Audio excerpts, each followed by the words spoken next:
Hello music fans, you're watching Death by Unicorn, where we talk about metal, rock, and prog music, and this is New Music's Alive in 2025. I'm going to talk about 4 albums that came out on October 17th, 2025, and talk about them in my order of preference, giving my first impressions on them, and putting them in one of my tiers, either masterpiece, near masterpiece, excellent, very good, good, average, or I don't really talk about many that are below, but maybe sometimes.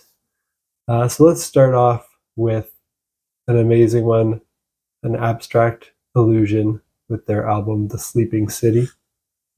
This is the 3rd album by this Swedish band, and it's atmospheric progressive death metal with black metal influences.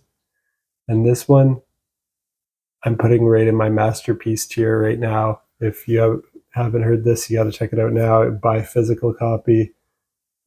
It's one of only 3 albums this year that I've given this rating, and I've listened to, like 340 or something albums this year. So it's a really high honor. And I knew that if this was going to be as good as their last 2 albums, it would be a pretty strong contender to be among my top 5 albums of the year. And amazingly, they managed to hit it out of the park again. Pretty much on par with their last album. I still haven't decided which I like better, if I like The Sleeping City or Woe better.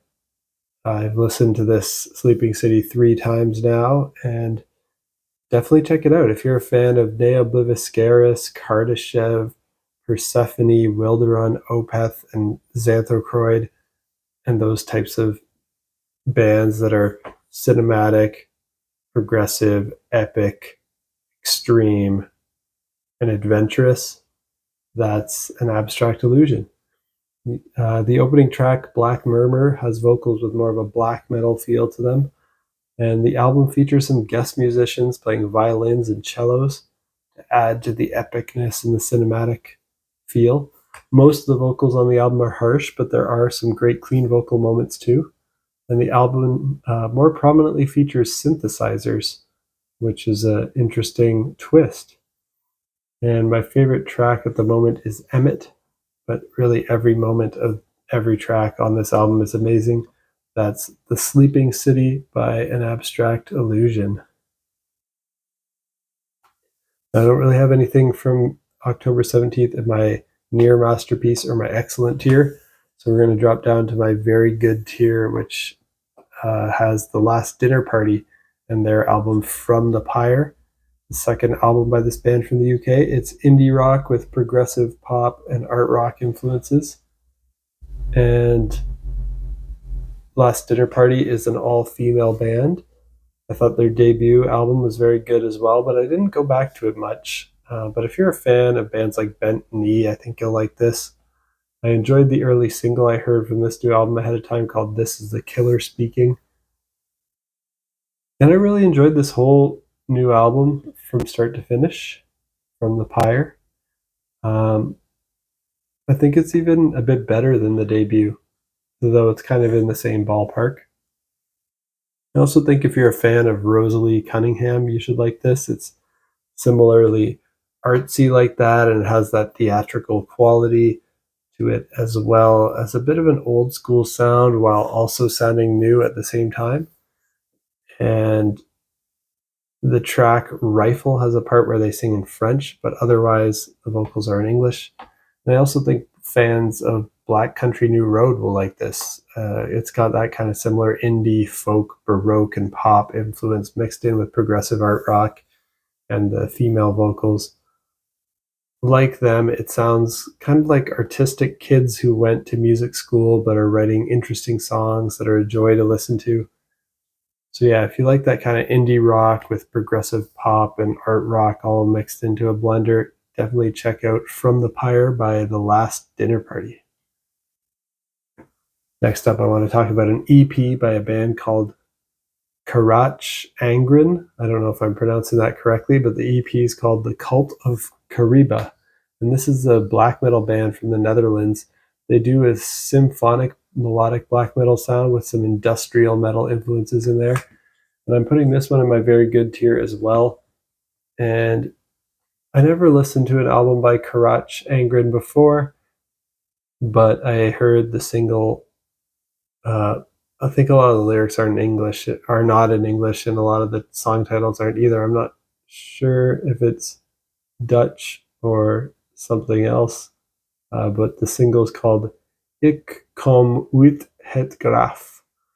And I heard that ahead of time and enjoyed it. It's on the Season of Mist label that puts out great stuff, so that's what inspired me to check it out, that and the single being interesting. And this is very intense and extreme black metal, lots of shrieking vocals, but it's got nice symphonic elements, melodic guitar riffs, some industrial vibes mixed in to keep it from being too samey and boring, like some kind of just more straightforward and less adventurous black metal is for me. This is interesting, it's creepy, it's evil sounding from start to finish, while also being a bit epic, majestic, and cinematic. Though it's very short, it's just 20 minutes long. But if you're a fan of Dimmu Borgir, Emperor, Satyricon, Cradle of Filth, or Enslaved, check out this EP, The Cult of Kariba by Carach Angren. And last one for my video today is Rick Wakeman. And I don't know if I mentioned about that EP, Cult of Kariba. I put it in my very good tier. But yeah, last one is Rick Wakeman with Melancholia, I think the 25th album by this amazing keyboard player from the UK. I guess it's an instrumental album. It's classical solo piano style. It kind of got a little bit of a sprinkling of progressive rock, but it's really more in this classical solo piano type music. And I'm putting this in my good tier.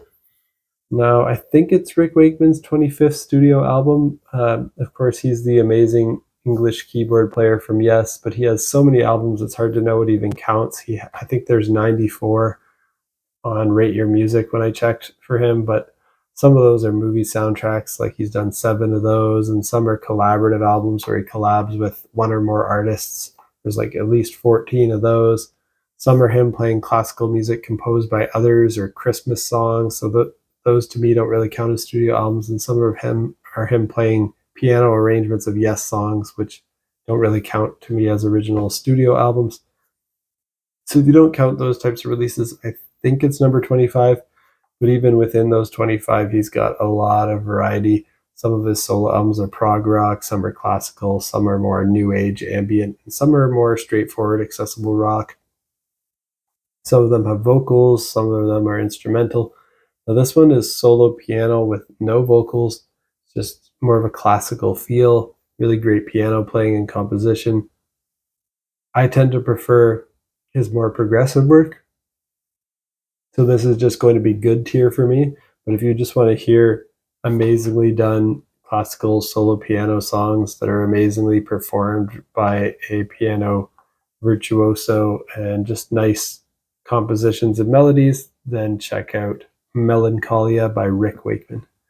That's it for my thoughts on these 4 albums that I listened to from October 17th. What do you think of these albums? Also let me know down in the comments.